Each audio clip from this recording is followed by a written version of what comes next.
I have come here to chew bubblegum and kick ass, and I'm all out of bubblegum. I'm gonna make him an offer again. Of the juggernaut, bitch! It's not a tumor. You are tearing me apart, Lisa! I have had it with these motherfucking snakes on this motherfucking plane! Two tricks at the same time. I am the law! When you play the Game of Thrones, you win. You die. Oh, no, not the beast! Not the beast! Ah! Welcome to Geek Speak Live. This is the place to be every Tuesday night. Come and join our discussions of everything and anything that has to do with geek culture. I'm your host, Craig, and I'm accompanied by Travis Goss. Hello. Mike Payton. Yow. Special guest, the one, the only, Anthony Mango. Hey, everybody. As always, we are live Tuesday nights, 8 p.m. Eastern, broadcasting from Mega Powers Radio Studios. At any time, you too can join in a conversation by calling us at 760-512-7247. Well, as you all know, he is the master of smart dialogue, pop culture references, and sinister characters. Since I've been the host of this show, I've been waiting for this episode. Honestly, one of my all-time favorite movies we're going to get into. We're going to just cut the bullshit and get right into Pulp Fiction. So, Mr. Payton, how do you feel about Pulp Fiction? Pulp Fiction has really gotten this interesting cult following to it, and it's one of those few movies that I think truly deserve it. It's this really unique movie where they got this superstar cast coming together. I mean, so many A-class actors and actresses bombing together into this really unique style of storytelling that anytime you see another movie do it, they call it Pulp Fiction style. And I'm talking, of course, where they're following multiple storylines that are separate yet also intertwined in some way. And anytime you hear someone talking about a movie that does anything remotely similar to that, it's like, oh, they're doing it the Pulp Fiction way. And I couldn't tell you exactly who before, but I'm sure Pulp Fiction was not the first people to do it. No. This is a movie that has become synonymous with it. So that's a huge thing that it's had to do its credit. Every actor who's in it, not only are they just a big name, but they deliver in their parts so well. I mean, Samuel L. Jackson, the angry black guy, he's always going to knock it out of the park. Oh, yeah. John Travolta, this quirky, weird white guy, it's a little flamboyant, a little over the top, perfect. Uma Thurman, coke fiend, perfect.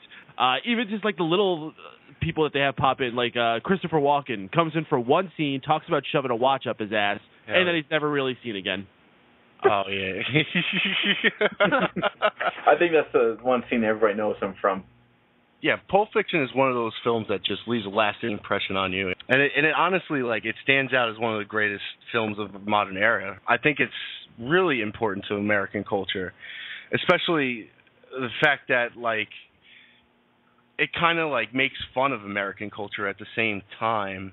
I get what you're feeling. Like, and Tarantino does it all the time. He'll jut in just a little bit of social commentary, not to the point where it's being over the top like a Grand Theft Auto per se, but he won't shy away from really making you see the world around you as being much shittier than you might have thought it was before.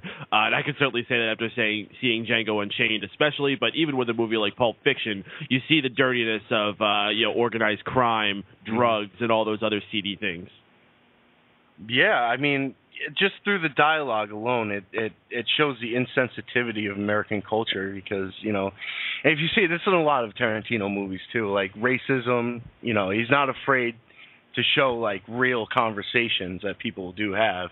And I think a running theme that we're going to see here is Tarantino is a master of having violence in his film, but justifying why that violence is there.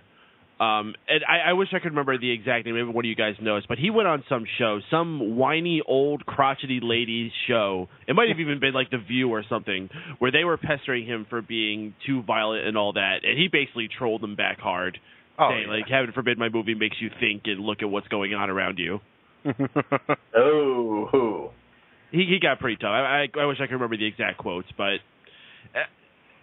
he knows what he's doing when he puts those things in there. It's not like he's just putting mindless explosions or mindless gunshots.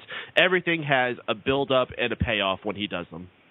I know, it's like, of course, everybody knows like the greatest scene in the whole film, and we've already touched on it, is Christopher Walken with the watch. I'd like to know how many takes he did that, because one thing that Tarantino is very famous for is having a continuous shot. of like some sort of a dialogue scene amongst the characters. Oh, that was a beautiful scene. And if you watch The Watch, that actual conversation he had with Butch actually took, I think, 2 hours. So that wasn't the only speech he had. That was just like the punchline. Yeah, so I don't know. It was something cool, but yeah, the Gold Watch plotline is. I mean, that's one of the most controversial parts of the movie, especially with the rape scene. Oh man. Yeah. Bring so in the GIMP. What's that? Yeah, the GIMP. Disgusting. But that plot line is probably my favorite part of the movie because it's really the story of one man's efforts to carry on the virtue of his forefathers. And I think it's Tarantino's way to express his gratitude and credit to the men who fought for our country, you know? Yeah. You really think he has respect for them? Yes. Okay. Well, he is a Southern man, so I think he would be all about the military and everything. Major respect for him. Well, think about it. Honor, and pride are like reoccurring themes in most of his films. That's true. And revenge. And revenge, of course. And Kill Bill. And pop culture. Yeah, and pop culture. Yeah, but I could also see it being against like nationalistic war and all that kind of thing. I would see him being very anti that. Well, he kind of shows that through the exaggeration of violence that these films portray too. Yeah. You know, the whole scene where they're stuck in the basement. That's kind of like going back to how Butch's father was in a POW camp with Christopher Walken's character. Yeah, every time I see that scene, all I can think about is why did he take out the GIMP? What was the purpose of it? It's like, all right, we got these guys. Bring out the GIMP. and then they take out the GIMP, and he just sits there and never does anything. Nothing happens with the GIMP. Well, come on, man. I mean, they were like sexual deviants. Like, does that really surprise? Like, they're really like extreme sexual deviants. Did you expect the GIMP to do something else? He was just sleeping. Like, wake him up. The GIMP needs a warm-up period. So you just kind of like wake him up and the GIMP is ready to go. Kind of like a car. Like you just turn the key in. There you go. Man, oh man. The one thing that I've always wondered about in the entire movie is what was in the case? I was just going to ask that question. What's in the box? I think it might be the jewelry from Reservoir Dogs. Ooh, interesting. Oh, wow. Because if you notice, Vincent Vega and Mr. Blonde is Nate Vega. They're brothers. Yep, that's right. And Steve Buscemi ran off with the jewels at the end of Reservoir Dogs, and Joe, the head guy, he was talking about Marcellus. And he said he was doing some prison stints, and he just got out, and he had something to do with selling the jewelry. He also said he looks like a bitch. Yeah. Well, I think that the Marcellus he mentions is actually Marcellus Spivey and not Marcellus Wallace. But there is a lot of interconnectivity between the films. They mention getting a nurse in Reservoir Dogs, and that nurse actually is supposed to be Bonnie from Pulp Fiction. Yep. There's the whole Vincent and Vic Vega thing from the connection that you mentioned before.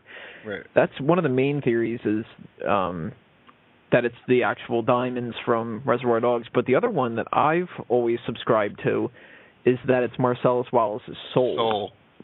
And I think there's a lot of evidence that backs that up. Like the Band-Aid on the back of his head? There's, the one situation that I always go to whenever people go, well, you're stretching it a little bit, is you see Tim Roth in Pulp Fiction, when he opens up the briefcase, the first thing he says is that what I think it is? It's beautiful. Now, if it was the diamonds, he wouldn't have to be like, is that what I think it is? Oh, yeah, it's diamonds. Okay, it's beautiful. Like, there's some kind of a metaphysical idea behind it, and when you break down different sections of the movie, there's a lot of biblical references. One of the things that I never realized until somebody pointed it out to me was that the truest of the characters that survives in the end is Jules. and he's the one consistently talking about Ezekiel 25:17 and going on about the shepherds and the entire speech. You could do that whole thing, and everybody knows it. But on top of it, you have one of the other characters that's kind of on like the good side, and that's Butch. And Butch not only drives away at the end on top of something that says grace, but he also references breaking a rib. He also references like a bunch of different stuff that when you start looking at it through like a biblical perspective, which I'm totally not a theologian, so I don't have any background for that. But when you start looking at that kind of stuff, it makes a lot of sense. And I've always been a subscriber to that theory. That's a great theory, but what would Marcellus be doing with his soul in a briefcase? Would he be selling it? What's going on? What's the deal with that? I always thought it was that he lost his soul, and this was him trying to buy it back. Kind of just like, not necessarily that he sold it before, but maybe it was stolen away from him, or he lost it from being a part of this life or something. But it needs to be something really, really, really valuable to the point where it's not just money, in my mind. But then again, why would people like Brett steal it?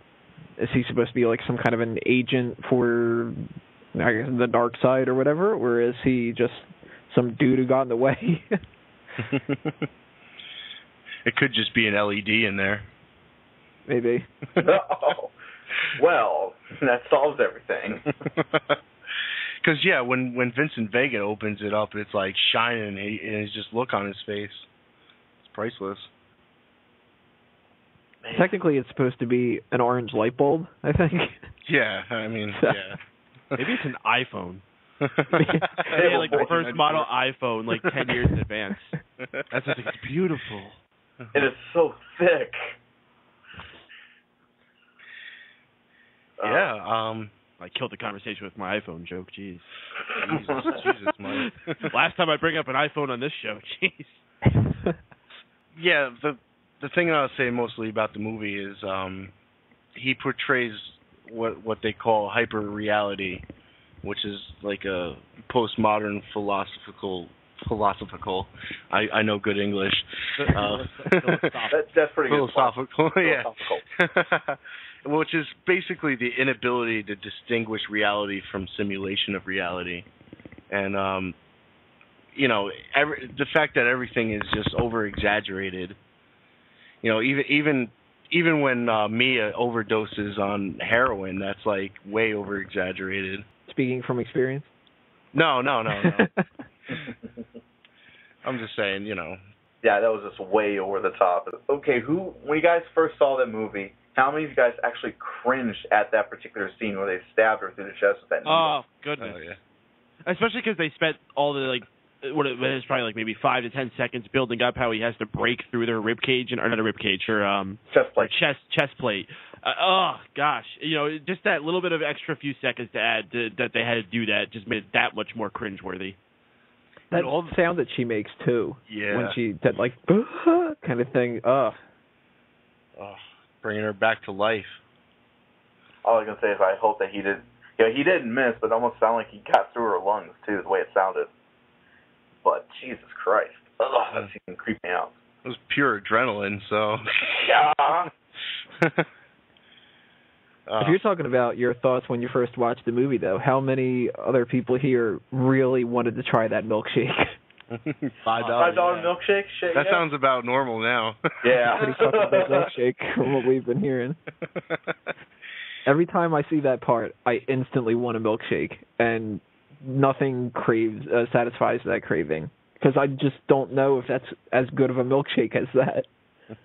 They need to build a Jackrabbit Slims around here somewhere. I'll tell you where you can go. You can go to Weir's, and you can guarantee to get an excellent shake. Only it's not going to be $5. It's going to be $9. Because that's the world we live in now. Do they put bourbon in it? Maybe. I don't know. They're doing something special to it because I keep going back every summer. All right, Mike. So you watched Django Unchained, right? I did watch Django Unchained. First time watching it, I don't know why I put it off for so long. I mean, I'm not the biggest Tarantino fan in the world. Not to say I don't like him. I just haven't fully ingrained myself in his culture like some people have. I appreciate all of his work that I've seen.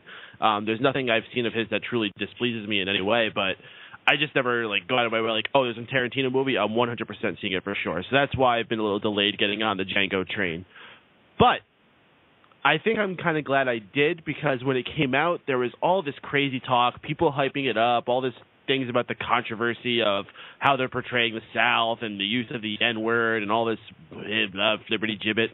Watching it now in my own world, in my own realm, in my own time, I was able just to watch it as any other movie, and man, it struck hard. And I understand why some people found this thing so controversial. It is controversial.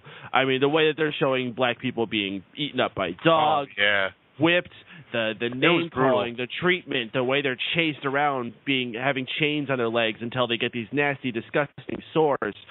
Man, I felt awful. I felt like the most disgusting person of all time. I didn't even do any of this shit. I think the most brutal part was when they threw her in the box, man, and they took her out. That was awful. I really appreciated everything I saw in this movie. Jamie Foxx, never been a guy I paid too much attention to, but I've been hearing a lot of his name. He really knocked it out of the park with this role. He surprised me of how well he filled this, how well he was able to be the strong, silent type when he needed to be the caring lover that he needed to be.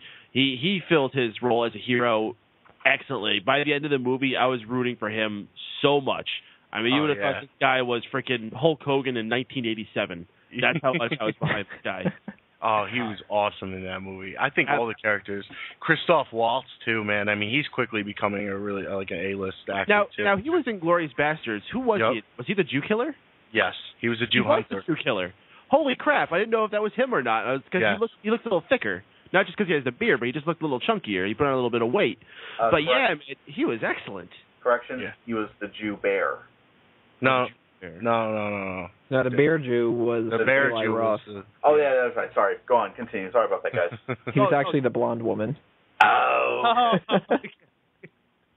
See, I haven't seen that movie. I haven't seen Django Unchained either, so I thought that's what we were talking about. Man. Continue. Sorry about that.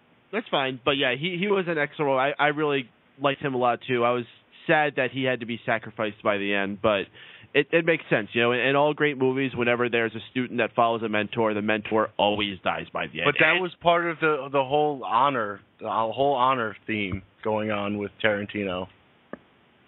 Well, it's kind of funky too, because you kind of consider as they were going in, they stopped the procession of the slave train that was heading in that they were on for both the Doctor and Django to have a little private conference, and he says to them, "Don't forget why we're here. Mind your temper. Don't lose sight of what we're doing." And just as they're about to get the Django's wife, who was a slave there that they wanted to free and bring with them, just as they're about to get the person they went through everything they went through to get there, the Doctor loses his cool and kills the villain. What were you thinking? He didn't get it. He didn't. He was totally against slavery. He was totally against everything that Calvin Candy stood for, man. Yeah. Calvin Candy was a piece of shit. He deserved to die. Yes, but it wasn't the time. If you wanted to go back and get him another time, excellent. They were about to walk out. They had the signed papers. What were they thinking? What was he thinking? He was thinking Django was going to go and free the rest of the slaves, maybe. No, he was putting an awful lot of faith into this guy. And I don't get why he felt he had to die. Like, he had to know that was how the situation was going to end. Like, he felt like, yep, well, I've lived a good enough life. I got Django here, and I said I was going to take care of him because I felt like I had a responsibility to him. But, fuck it.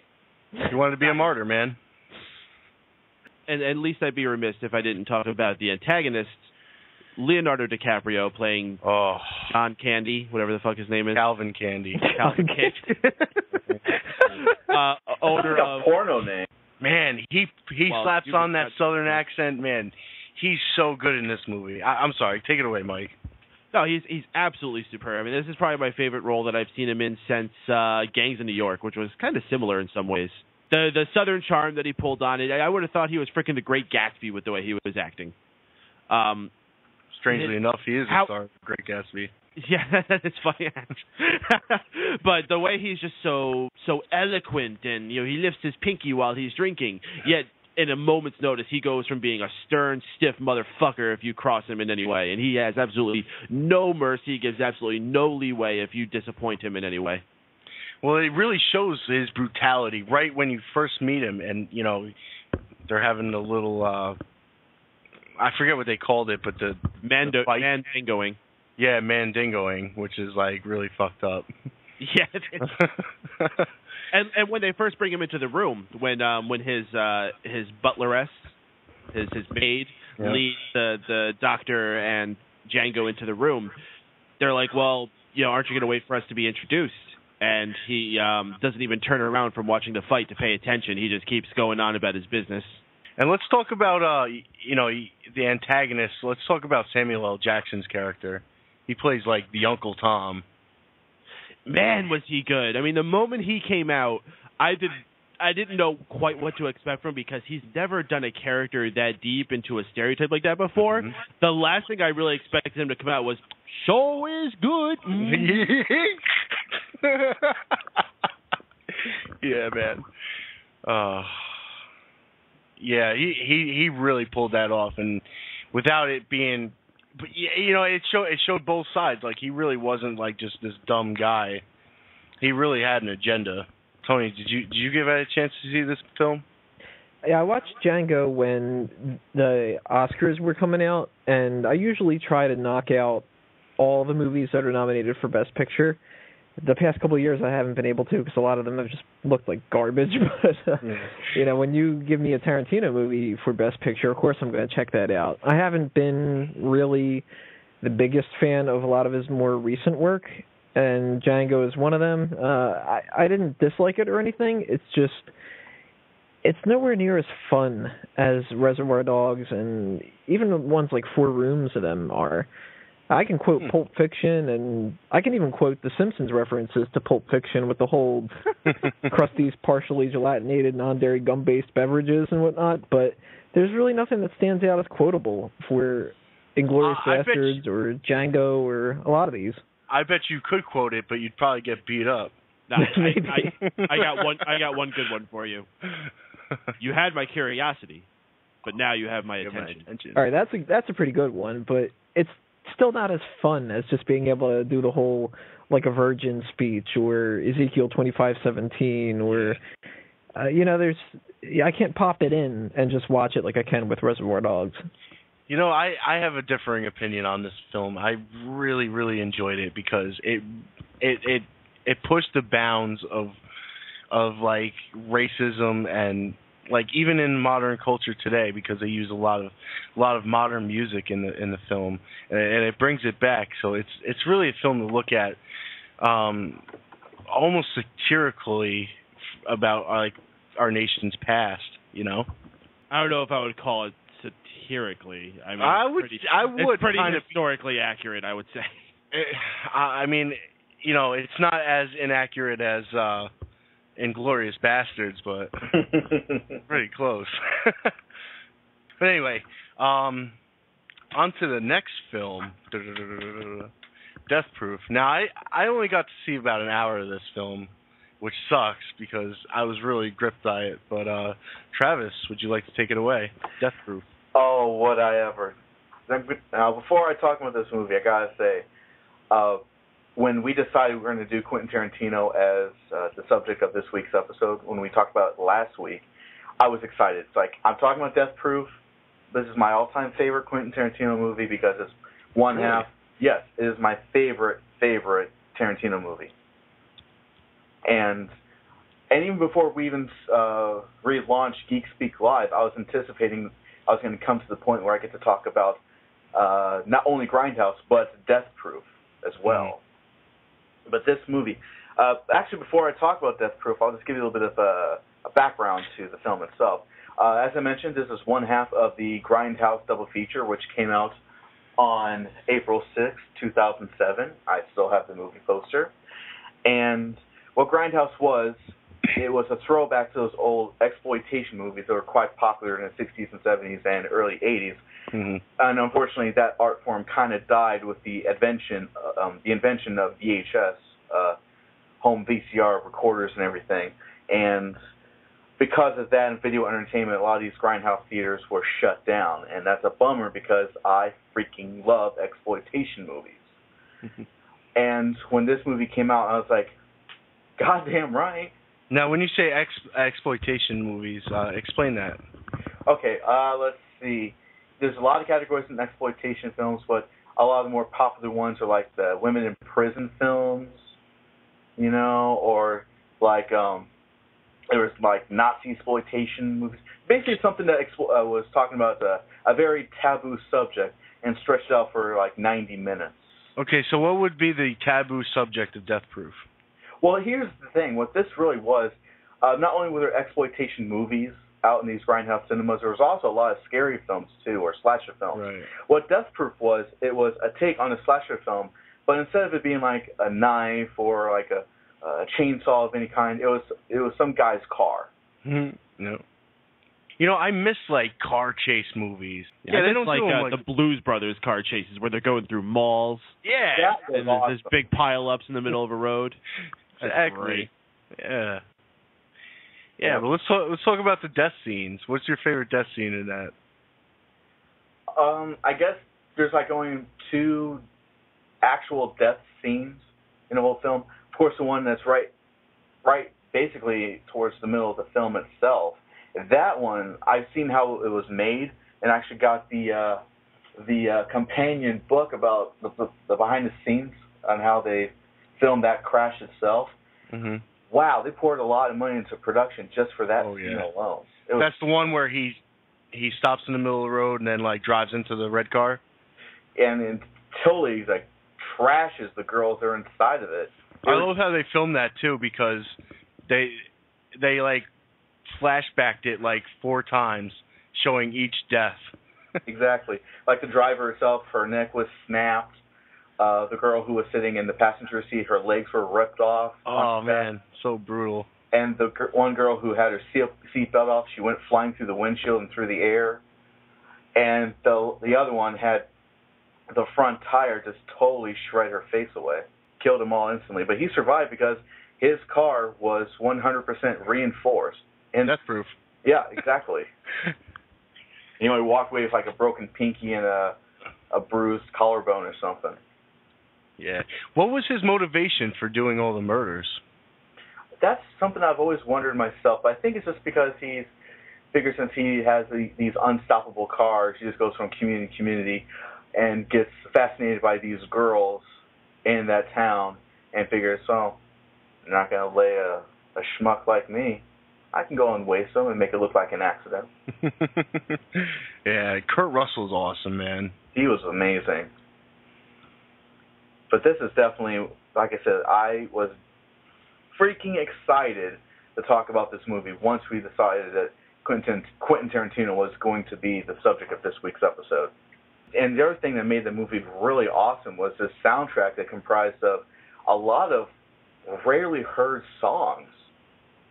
Except you haven't really heard of ever. I mean, they were top 40 hits at one point, but they kind of faded away when they had even more popular songs were around. But Quentin Tarantino, that's one thing you'll notice in all of his movies. He has such a rich soundtrack of all these obscure songs. Oh my God, yeah. Also, I think your love of Rose McGowan. Yeah, sorry. No worries. She looked good in that movie too, man. Oh, she looked even. A lot of beautiful women.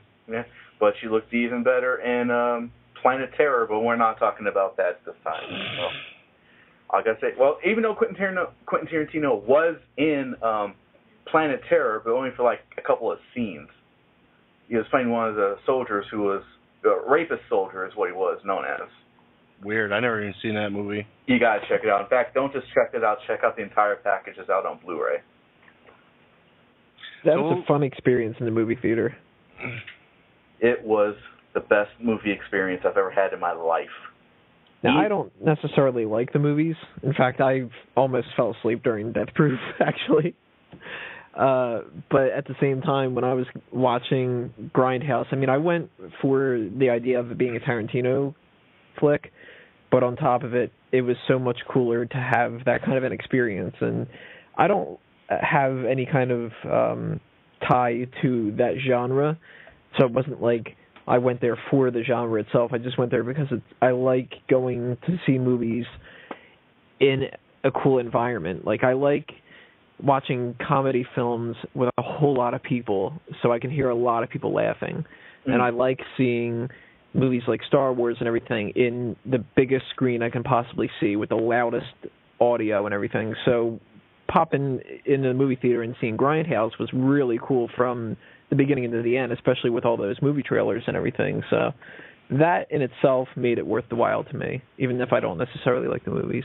It was a treat, and I'll tell you, if I had the money, even though I've got both movies on DVD and Blu-ray, as well as the whole Grindhouse experience on Blu-ray, if I had the cash, I would actually go out and find the actual film prints and just keep them as a collection.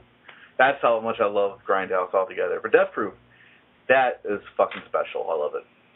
Yeah, I went into it like not expecting it to be all that great, and as soon as you turn it on, it's like it's got like that old. It's almost like Vaseline covered the film. I don't know. Oh, and the picture was a little muddy and everything. Yeah, but it's all that's part of the charm of the film too. Plus, how many double features are there anymore? The only time you ever had a double feature is that the theater itself was showing a double feature, but a double feature presentation on itself as a 3-hour-plus movie, I think this is the only one out there.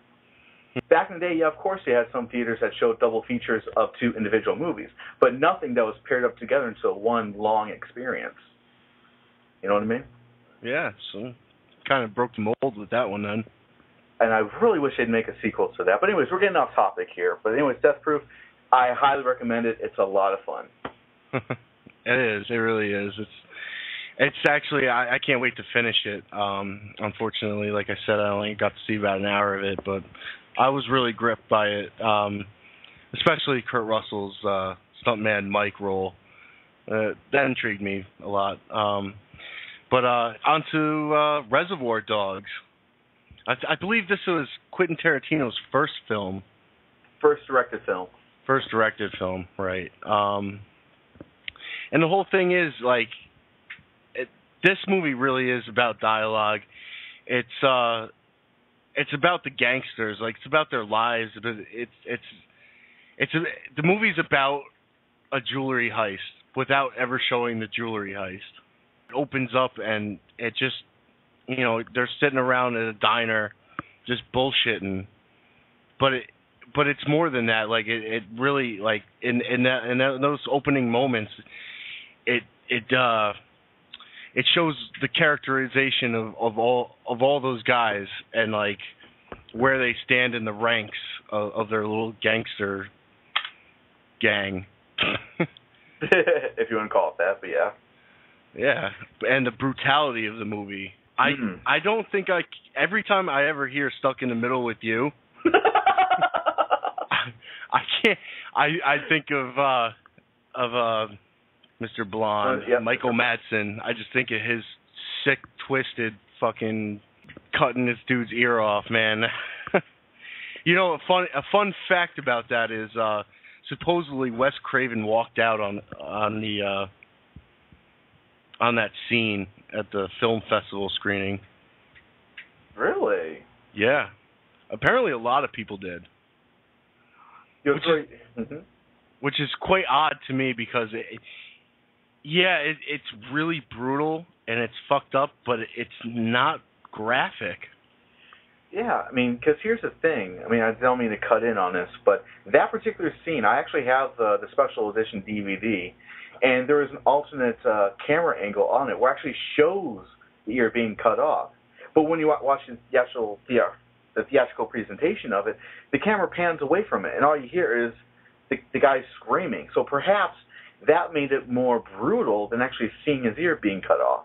But not only that, the song, the lyrics correlate to pretty much what the guy's thinking. Like, like the lyrics go, well, I don't know why I came here tonight. I got the feeling something ain't right, you know.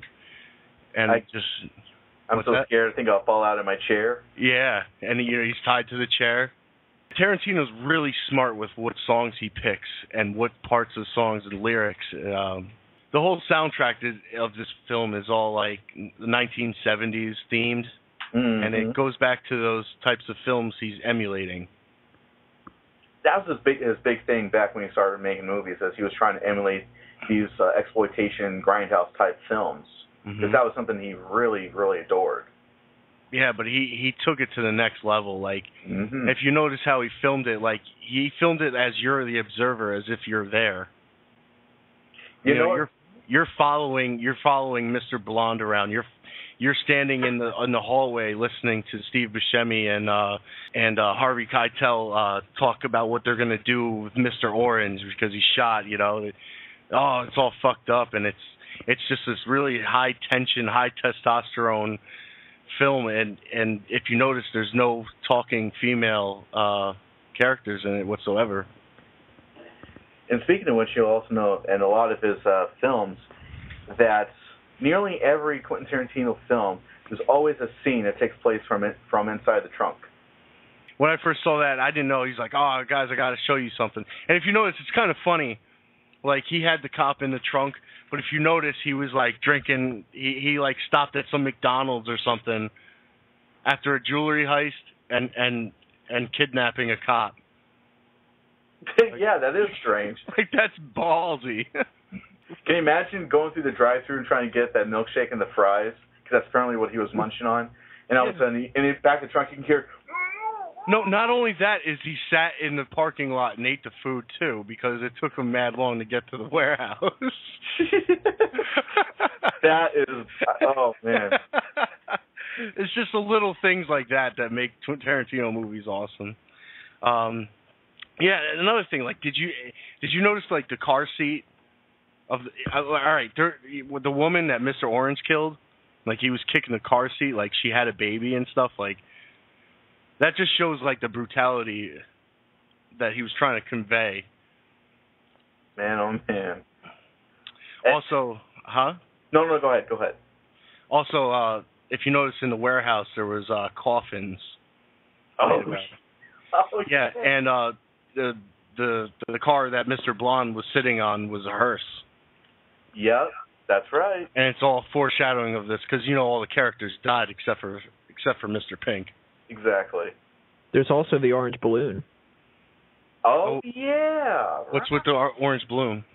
The car that Nice Guy Eddie is driving when they're having a whole discussion about E. Lois and Pam Grier and all the other kind of stuff that they're talking about with that, following them is attached to the car. I think it's attached to it. It might just be bouncing along with them. But there's an orange balloon. So it's showing that Mr. Orange is the one that's the undercover cop. He's tailing him, so to speak. One scene that I didn't... Like, I understood kind of, but not really. Wasn't really explained. And I don't know if it was a plot hole on purpose, but Mr. Orange's wedding ring. Like, was he married, or was that part of his character?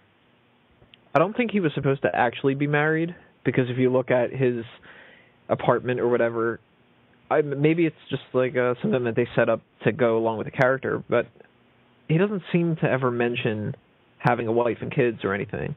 No, that's why it's weird. Like, he stopped, and then he put on the ring. Yeah. Yeah, I think it's more so him just trying to add another aspect to his character. Maybe he thinks that being married, it'll make him look like he's more sympathetic and they'll kind of go along with what he says. Maybe it'll be just that one little thing that calms him down. You know how some people have their tics and, you kind of crack your knuckles or anything like that. Maybe that's something that just gives him a little bit of confidence boost or something like that. I don't think there's actually a full-on explanation for it, from what I can remember at the very least. And before we continue this, got someone in the chat, Michelle, who has listened to us live and is participating in the chat. She actually said that Tarantino actually said that balloon was accidental. The orange balloon. Yeah, was it accidental? But I think what I like to think is if that was accidental, and anybody who just loves the film anyways, I'm sure they're going to draw their own conclusions and make it as they want, or interpret it any way they want. But that is pretty interesting. That was just an accident. It's a happy accident. There we go. And actually, kind of like in a way foreshadows what happens to Mr. Orange. I'm sure the plastic bag in American Beauty was supposed to be an accident too. Yeah, I think so too. Yeah. It was supposed to be an orange bag, and Mr. Orange was supposed to be the person behind the whole plot of American Beauty.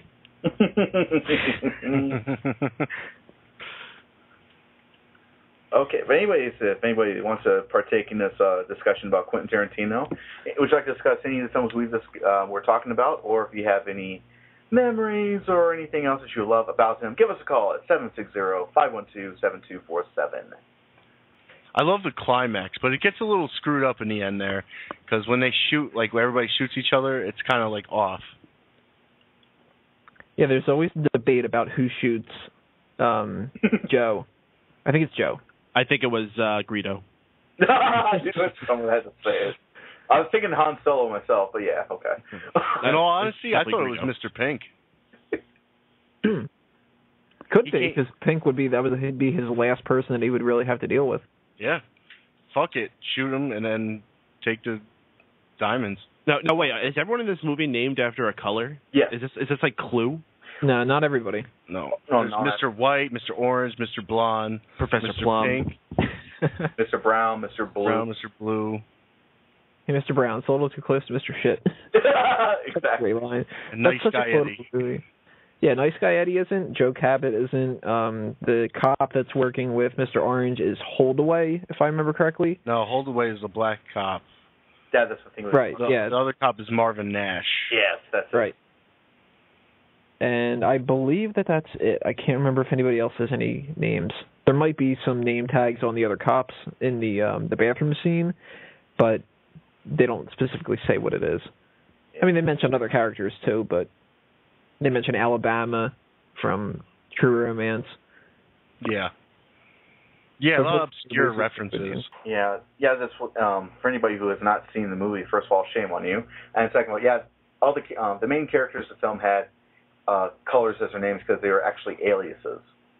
Because the thing is about it is one of the rules of being part of this gang for this heist is you're not to divulge any information about yourself to anybody in the crew. So that's why they're all given these fake names. Yeah. But we all know Mr. White fucked it all up. And he divulged all of his information to the one guy he really shouldn't have. Yeah, Mr. Orange. And I'm not talking about Mr. White from Breaking Bad. Or nobody else seen it. Can't back you up there. I still have not watched the show, so. Oh, you guys are killing me. So, Tony, what's your all-time favorite Tarantino movie? That's really tough. It has to go between Dogs or Pulp. And even though I think Pulp Fiction's a better movie, I gotta say Reservoir Dogs. And maybe it's because it's the first one that I saw. Maybe it's because it's a little bit easier to digest, and I watched them when I was a teenager, or a little bit before I was a teenager. I think I might have been like 12 at the time. Yeah. But Reservoir Dogs is just one of those movies that I can put in at any time and just watch. I mean, I would classify it in my top 10 favorite movies of all time, maybe even in my top 5. I don't know for sure. Terminator 2 is still number 1 no matter what. But Dogs is just... It's not only like a fun movie to just pop in and watch when you've already seen it, but if you're showing somebody else who you think might like the movie, it's another one of those kind of like, not to say like a bonding moment or whatever. I don't want to get like too over dramatic about it, but for the most part, everybody that I've sat down and said, look, go watch Reservoir Dogs, and I'm sure you'll love it. Afterward, they just want to talk about it for like the longest time, and it becomes another movie that person and I have in common together.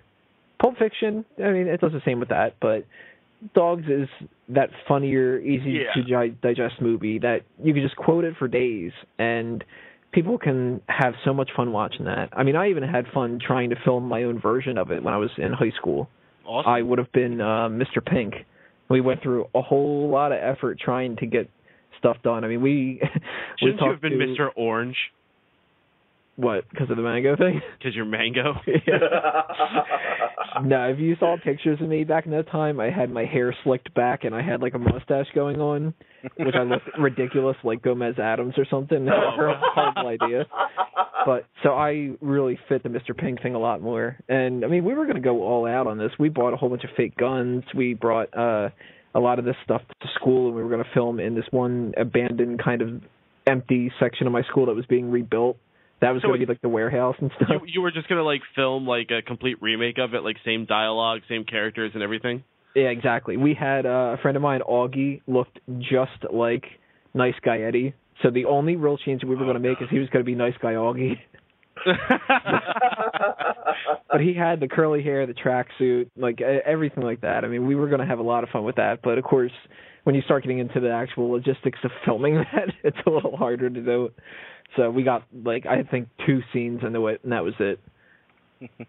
But Dogs is a really special movie in my heart. It's got to be one of my favorites of all time. And as much as I think Pulp Fiction is the better movie overall, I got to give it to Reservoir Dogs. Well, Reservoir Dogs is where it all started with Tarantino, and it's a plot line you can really follow, where some of his later films, he really like upped the scale of complexity. But yeah, Jackie Brown. You said you just watched that? I did. Another movie that I hadn't seen, and I watched completely randomly. I was at a friend's house, and we decided to look up Tarantino movies on Netflix. I was surprised. It was cool. It actually has Samuel L. Jackson as one of the main stars of the movie, which is absolutely fantastic to see. You see a very different side of Robert De Niro in it. Who would have thought you'd see Robert De Niro in a Quentin Tarantino movie, but who knew he was there all along? And he plays a role I don't think I've ever seen him play in any other movie, of this middle-aged crisis white guy. He's smoking pot. He's just doing all the wrong decisions in life, just got out of prison, which is probably not a weird thing for Robert De Niro. But Chris Tucker's even in it. He gets a fun little part in it. Michael Keaton is in it. I mean, once again, he just pulls together this random all-star cast to make something awesome. What probably had to be one of their earlier movies to have such a strong female character that is in Jackie Brown. This woman who, in the beginning of the movie, it's just like, oh, she's just this random flight attendant. What's so special about her? But by the end, you see she's one badass motherfucker. You don't want to miss with this chick. Pam Grier. Pam Grier. And she's still smoking out today. Yes. Easy.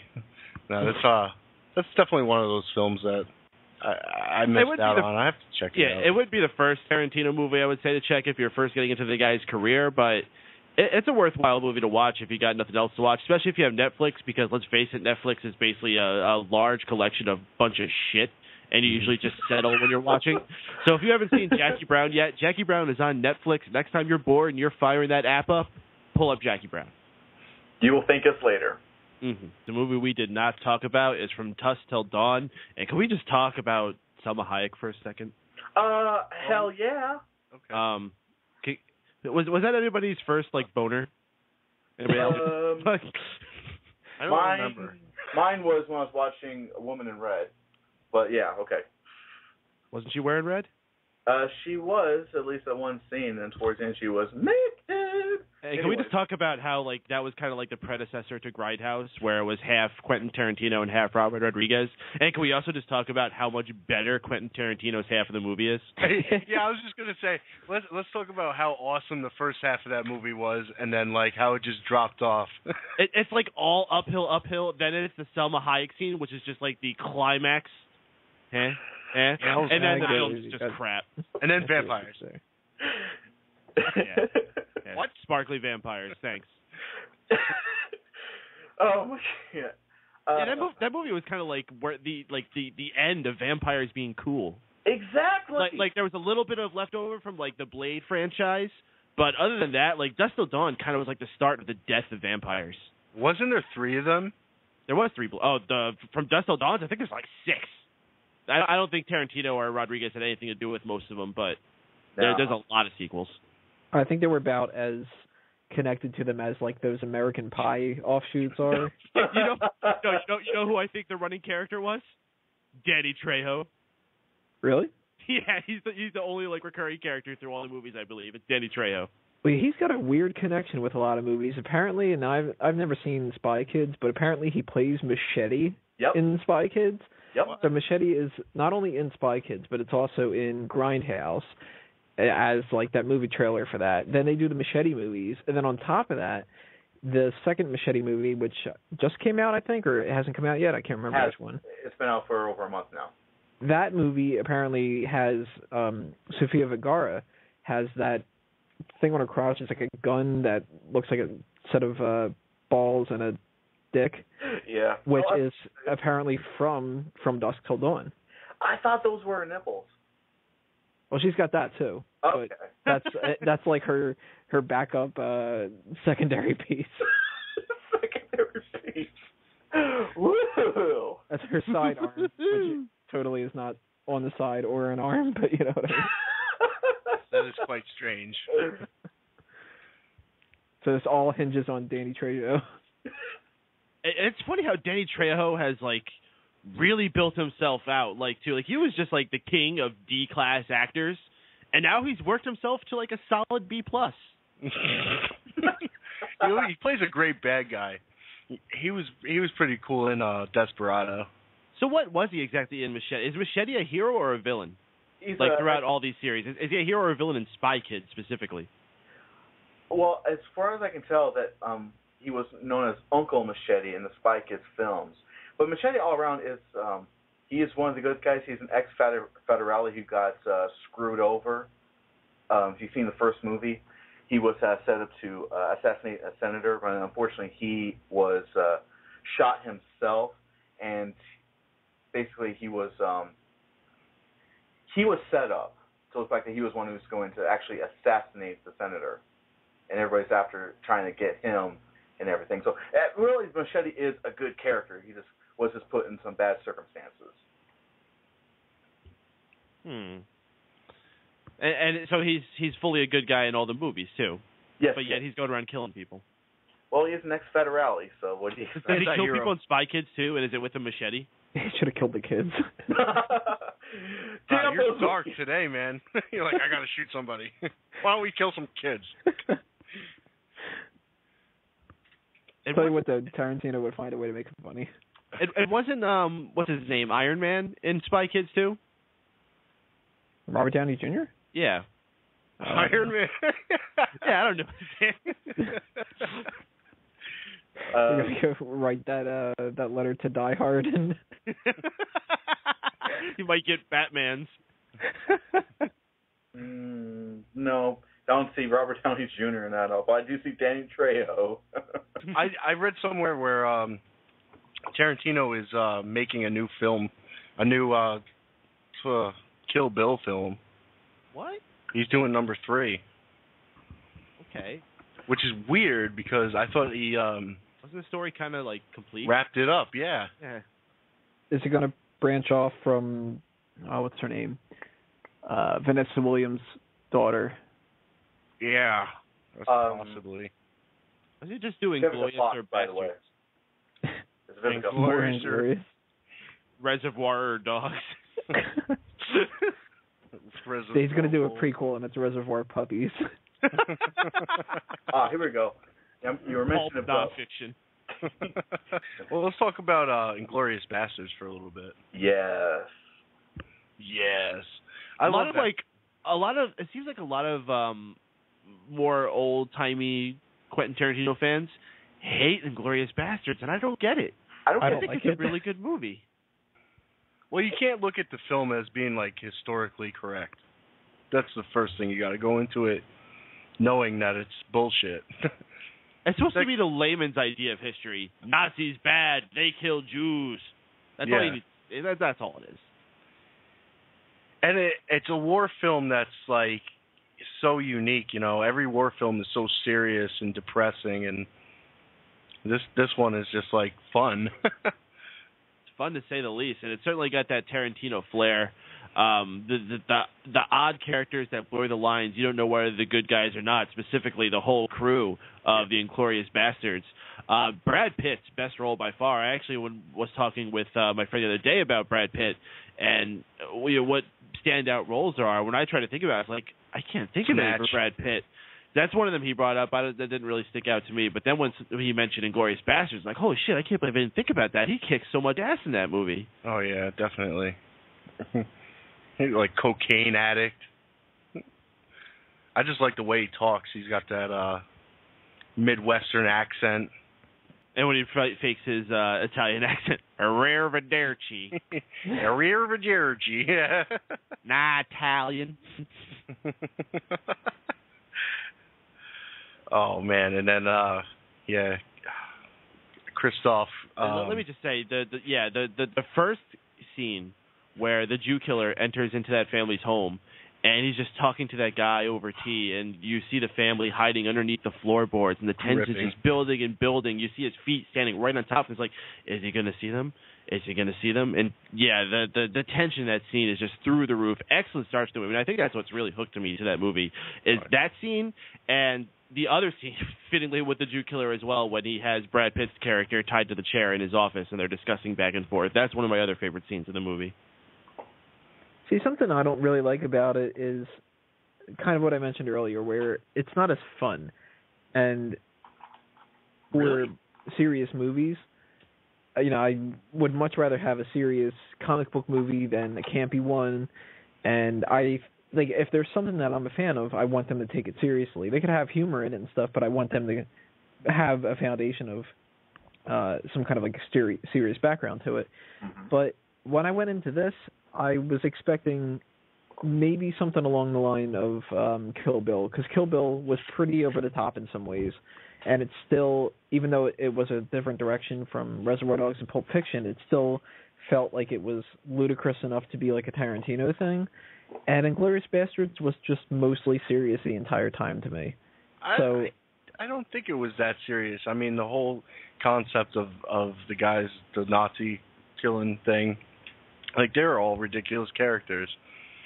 Like, it wasn't like if Scorsese did it or something. Like, then it would be, that much more amped up serious. But it was too serious for going into it as a Tarantino thing for me. And about midway through the movie, when I realized that it wasn't going to change, I had the same feeling as something that I mentioned earlier when I likened the humor to Kevin Smith's movies.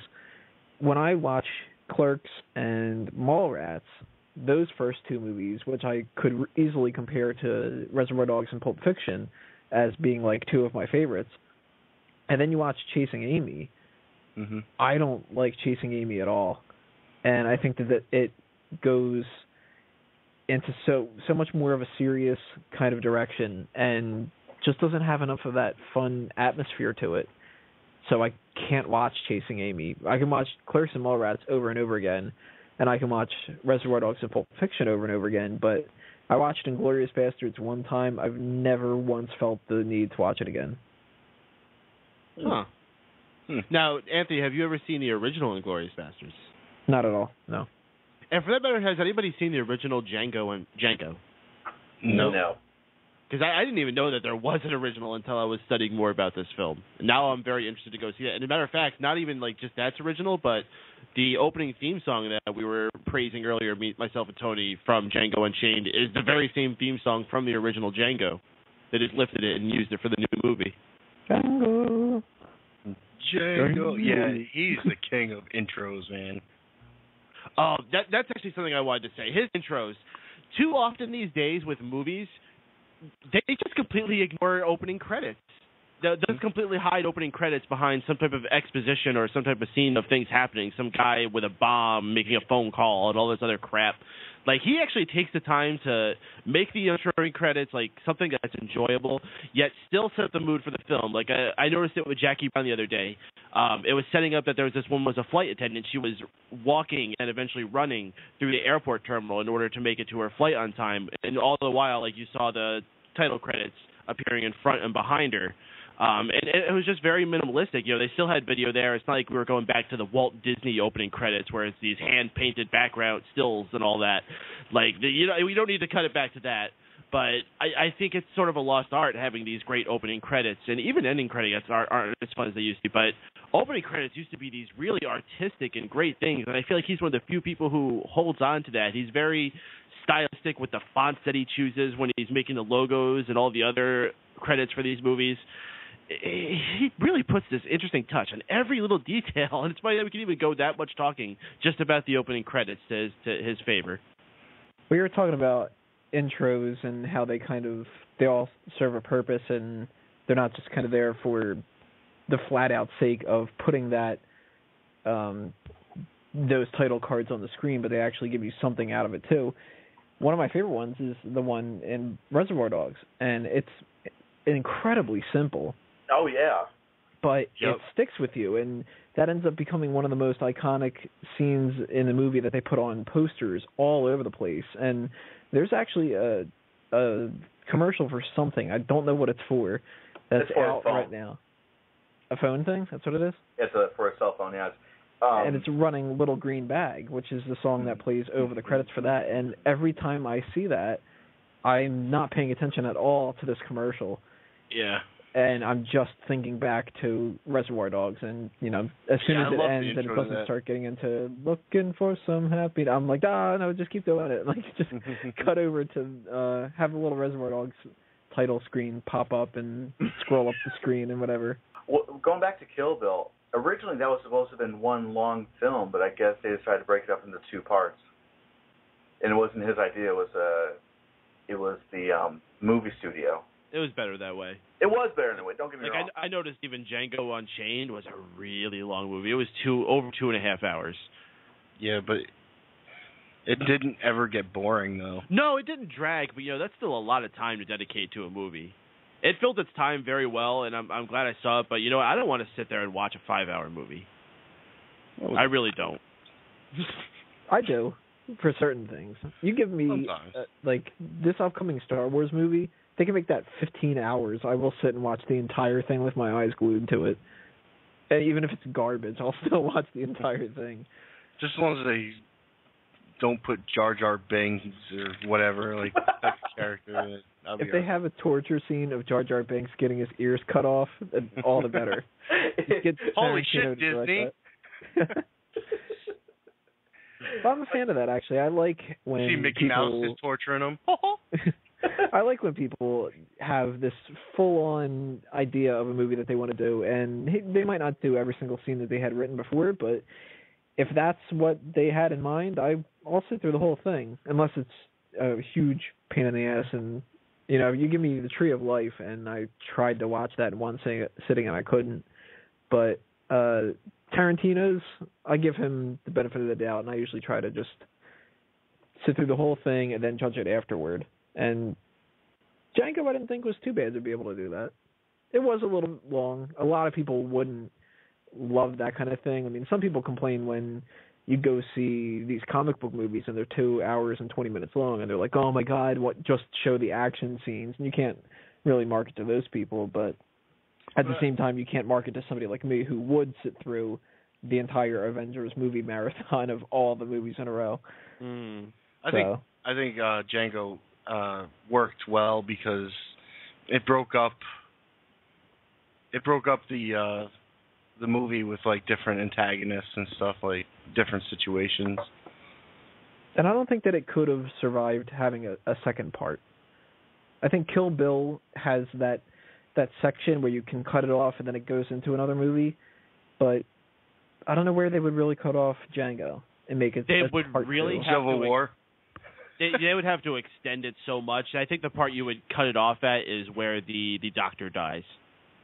That's the point where you could cut it off, and all of a sudden it's like, oh shit, all this crazy stuff went down. What's going to happen now to Django? Now that like leave it at a cliffhanger. Yeah. That's the only way you could possibly split that in two, and then you would have to pad out that last part because there's not a lot of movie left after that. There's only like maybe another half hour of movie left after, so you'd have to add another hour at least. We gotta realize that half hour is just fucking Jamie Foxx being badass, white people. That, or you know what maybe you could do? You can maybe cut it off right when they get to his place. Oh yeah, that's not bad either. Pad a little bit more of the beginning to it, give a little bit more backstory, And then right when they get there, it's kind of like, okay, the next film we're going to enter the belly of the beast and try to do this. And can I just, this is a random thing I want to give him credit for, but even simple things like padding a movie when he wants to add a little bit of more time. In Django Unchained, there's a scene in this movie where they spend, it had to have been like 5 whole minutes arguing about these hood masks, these like KKK-style hood masks they put on. They're like, the eye hole's too big. I can't see. Whose fault is it? That's Jeremy's fault. He cut it too bad. And my wife took a long time to make these.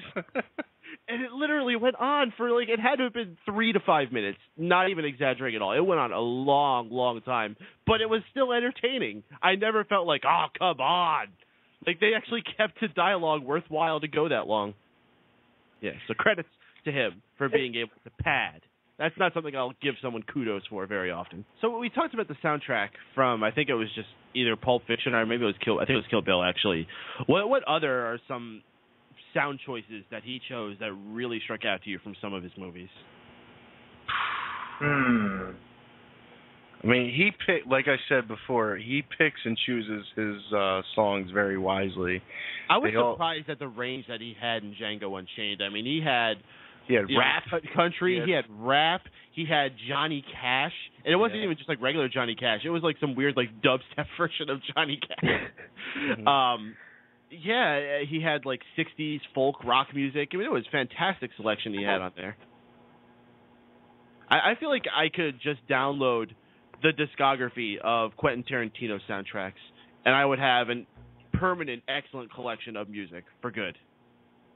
Yeah, when I was writing stuff down for this and taking notes, I was listening to the Pulp Fiction soundtrack the whole time.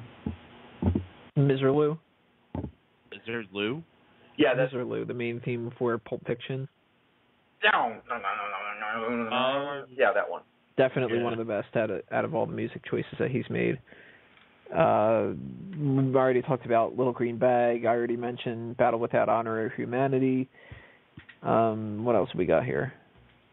I mean, I like a lot of the songs. A lot of them I actually really hate. Like, just one of those things where if I don't like that particular song, it irks me, but they still fit in the scene, which is, kudos to him. But there's a lot of music from Kill Bill. There's quite a bit from Pulp Fiction and Reservoir Dogs that I like.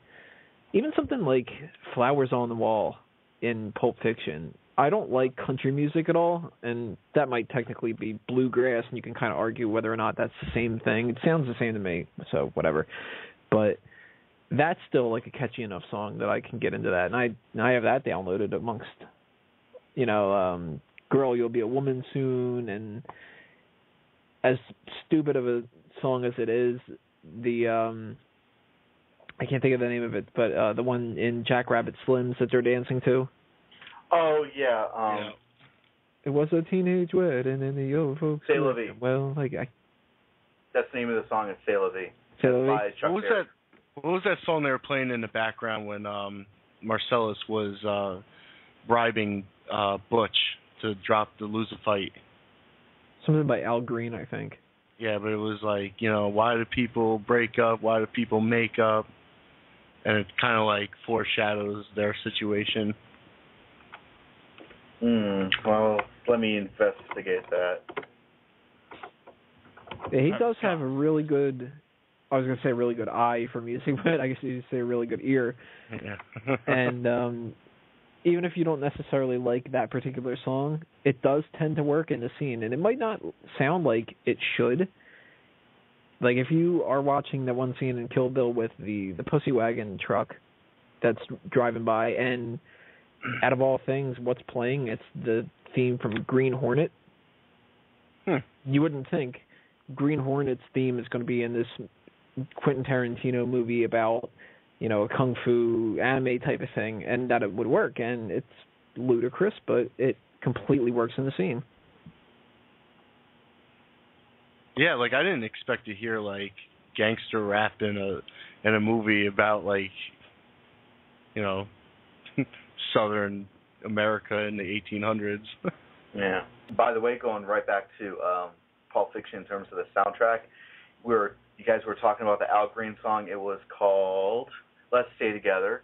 And I actually, a correction, the Chuck Berry song that was playing at Jack Rabbit Slims during that dance sequence was called "You Never Can Tell." Oh, okay. Goes to show you never can tell. The name of the song. Yeah. I think we're starting to run out of a little time here, actually. Well, we're down to the last few minutes. I actually had some other topics off of Quentin Tarantino I wanted to bring up for our later chat type bit here. I think the biggest news that happened since our last show, Blockbuster has announced that they're shutting down their final 300 stores. So it's finally official. No more Blockbuster stores. Good. I'm glad. That era is done. That's what you get for not following the times. What? You didn't rewind your movie? $3. No. I miss being able to walk into like a store, walk around the aisles, trying to find something with a cool cover, and then reading about it on the back. Like, that whole experience is gone. And now you read about it on Netflix. It's not. Now you read about it on the Pirate Bay. Yeah, from from the comfort of your couch. It's not the same. No, it isn't. And like kids these days, they won't be able to appreciate it. They won't understand what it was like to go into. It was like going into an art gallery and like walking around and choosing your favorite piece of art that you're going to get to take home with you. More like a library, but yeah, okay. No, it was an art gallery because you're looking at these shelves and there's all these like pictures that you're looking at, and like really that's what it was. It was what was going to capture you based on what you saw was there on the shelf. You know what I really liked about Blockbuster was it gave me a chance to play some of the video games that you couldn't afford all the games and stuff, and like you just rent some, And now what people do, that's what people would do back then. Now they just buy it and then sell it back to GameStop for like pennies on the dollar. Yo, you know how much I got for Madden 11? Like 10 $11 bucks. Yeah, you're being generous. 2 cents. And you know what's the sad part? I took it. Oh my Are you God. kidding me? I would have gave you like 6 cents. No, I'll be generous. I'll give you a quarter for it. You could have tripled your money there. Oh, What you kind want of to give me a businessman quarterback? are you? Heyo. Heyo. And I remember that was one of the greatest things about going to Blockbuster. So it's not so much renting the movies; it's also the video games. And also, we can thank Blockbuster for allowing us to rent video games, because I remember we were talking about this during IGG. I Got Gameplay, and there was this whole battle between Nintendo and Blockbuster, saying that Blockbuster entered into a lawsuit where Nintendo saying you cannot have any of our games on your shelves available for rent because they thought that was piracy. But to make a long story short, Blockbuster won the case, and because of that, we were able to rent Nintendo games, Sega Genesis games, and everything. And we also now have GameStop and all these other stores, so we can purchase used games. So Blockbuster really broke some ground when they started out. Wow, that they made a bigger impact and a bigger everlasting impact than you can really think. And in a lot of ways, they were the start of the downfall. But being a little more positive, not only games, I remember you could rent systems from there. Yeah. Like I remember seeing there, like they would have it hang on the shelf. As soon as the Nintendo 64 out, that's what they had. They had like 4 copies they were renting out. I remember trying to rush in to be one of the first people to rent it. Yup. I remember somebody at Blockbuster screwing me over about that too. Specifically when they came out with Super Mario 64, and I didn't have an N64. I remember talking to one of the people there, and I was like, "Can I like rent one of these games and put it in there?" Like I just didn't like have, when you're a kid, you don't have that mindset that things don't work with each other, and they didn't have backwards compatibility and different stuff like that. And this one video game was a Super Mario RPG, I think. The guy was like, "Here you go, that's like the latest one," and he basically sold it to me as, if you rent this is the SNES version of Super Mario 64. And lo and behold, I get home and I'm like, this is garbage. This is not anything close to it. That's a good game. Come on. I hated it. I wanted to mess around with Mario's face at the beginning of it and, be able to, like, actually walk around instead of not be able to do it. I guess compared to, like, Nintendo's, Mario 64, that was, like, the best. Yeah, dude, the first time you played Mario 64, that was just a mind-blowing experience, because I'm pretty sure that's pretty much everybody's first time going into a 3D world like that. You never thought games would ever be like that. I remember that day when I got a Nintendo 64 and I got a copy of Super Mario 64. But was that even the first time you played it? Like, it was. The first time I played it was in like a Sears or something like that. Like I just remember going up to the test machine, and it was like a week before it even came out. And I remember I went to one of those fire levels. The first time I was like, I'm not used to this, and I walked right into the fire, and Mario burns his butt. He's like, I remember, Mario talking was a huge thing. It was like, oh shit. First time I played it was when that guy screwed me over right beforehand. Good times. That was definitely one of the greatest games of all time. But Blockbuster, going back to that, we knew it was coming eventually. Everything's going to be shut down. But Blockbuster, this is for you, my friend. And, they really tried, because I remember seeing a few of those, like red boxes. They had blue boxes that were for Blockbuster. Yeah, I remember there were a few of those spread around. Those I don't see them anymore. So I'm guessing they stopped trying that. Yeah. But before Blockbuster, there used to be the more localized ones, and I remember pretty much every single one of them always had a funny name. What were some of the local All right, let me tell you a little stores story real quick. My parents used to own one of those little stores. Video Magic. Ooh, that's a good one. And it was in the Ames Plaza, and Blockbuster decided to move in pretty much like down the street, and then put us out of business. Yeah, that same thing happened in my town. What about you two guys, Travis and Tony? I'll let Tony go first. We had this thing that was just called RX, and it was kind of like a Walgreens, I guess you could say, but it was like a hybrid Walgreens drugstore, Pathmark supermarket kind of a thing, and they had a whole section of video games and movies. So we pretty much went there, and not that long after Blockbuster started popping up, we had a Blockbuster that was further on, like, kind of the opposite side of town, but then they opened one literally across that RX location in the same center. So that just killed that whole thing. Sounds like it's the same story for everyone. Travis, do you have the same story? When I was a kid, we had Times Video, and it's still around today. And they had video games up the yin-yang and lots of movies on VHS, and eventually they went to DVD. Sadly, now they have done away with all things video games because the goddamn kids kept fucking stealing the fucking games. So that sucks. But they mostly do just DVDs these days, and very rarely will I walk in there and see any VHS tapes. But they also have a wide selection of Blu-ray discs as well. But in my hometown, you can't rent a fucking video game.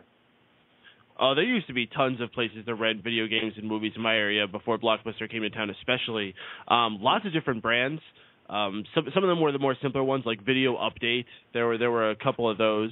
One of the funnier ones was Movie. And the theme was like it was a cow was their mascot, and everything was cow print in the store. So that was the whole thing. Movie. Or Hollywood Video. Hollywood Video. So that was a big chain. That was like Blockbuster's biggest competitor. But my favorite local store, and it was a smaller chain. There was a few of them speckled throughout the Orange County and Rockland County area. Captain Video. Video, every single VHS tape you rented was inside this clamshell box, and they printed their own personal labels on it. And on the front label of it was this Thor-looking superhero, and his name was Captain Video. And that was the theme of their place. They had this superhero dude. It was the best. And he also went, move, for some reason. Yeah, move. And when you rented movies there, I think it was on Fridays or Saturdays, you got free popcorn. They were popping fresh popcorn all the time on those days. So anytime you rented a movie, you got a couple free boxes of popcorn. And it's the only video store I was ever in my entire life that actually had one of the back rooms. You know what back room I'm talking about. Oh, yeah, the good back room. Yeah, it actually had one of those. I wandered into it once as a youngling, and I was confused. Traumatized. I wasn't traumatized, but I was confused. So that's what you meant when you were Star talking Wars. That's what you meant when you were talking about the whole, it's like an art gallery, and you get your good sold on what the cover is. Star Wars. What? Oh, this looks great. Mommy, can you rent this for me? But just as you guys, this was literally 4 or 5 blocks from my house, and about 6 blocks from my house, a Blockbuster went into town. and they gobbled up Captain Video pretty quickly. It was hard to compete. But, you know, Blockbuster got theirs now, so joke's on you, Blockbuster. Suck it. Oh, jeez. And it all comes back. I mean, now I was just beginning to wonder, like, where it's going to go from here, because a lot of people, I mean, Netflix is very large. In fact, it's like the biggest company out there in the world where they have instant streaming videos and everything online. But it makes me wonder how long that could possibly last. You know, because when I was growing up, I thought, Blockbuster Video is always going to be around, you know, and all this other stuff. But then, 20 years later, it's gone. So I'm beginning to wonder how that's going to fare with Netflix. No, Netflix should be, I don't know, because that's the type of thing that's just streaming. Right. You know, it's off with the digital age. But my question is GameStop going to suffer the same fate? Most likely, because it's going to get to the point where every single video game is going to be streaming only or digital, where you will no longer need to have any physical copies. It's just going to be there on a cloud somewhere for you to download. I don't like that, because sometimes I like to buy used video games. So do I. I mean, that's my thing. I'm totally with you. But I think that's what's going to happen. I'm willing to bet in 10 to 15 years, I'm going to call it right now, we will no longer have physical games coming out for us to purchase. It's going to be digital strictly. I don't think that Netflix is even going to be around. Honestly, I think that what's going to end up happening is we're going to see the same basic idea, but we're not going to see Netflix. It's just going to be another one of those things that a company like Google eats up, and the people that have like Comcast and Verizon and all these other kind of TV companies, I think they're the ones that are going to dominate. You're going to see more of an integration of something like Netflix into their on-demand services, and it's going to be kind of more of a hybrid between the standard TV idea of downloading a movie and just getting it instantly from the movie theater through your TV service, which eventually the TV service is going to be combined with your internet service. So they're going to we're going to see a little bit more of like a Hulu type thing. Yeah. Anyway, guys, we're getting a little low on time here. Probably start wrapping things up. Yeah, it's time for the plug-in shit segment. Time to plug my shit. All right, we'll start over to the left. Travis. All right, you can find me on YouTube. I have a couple of YouTube channels. One of them is Rose-Colored Reviews, a show where I take a look at classic video games, television shows, and movies. And through rose-colored lenses, I see if they still stand the test of time.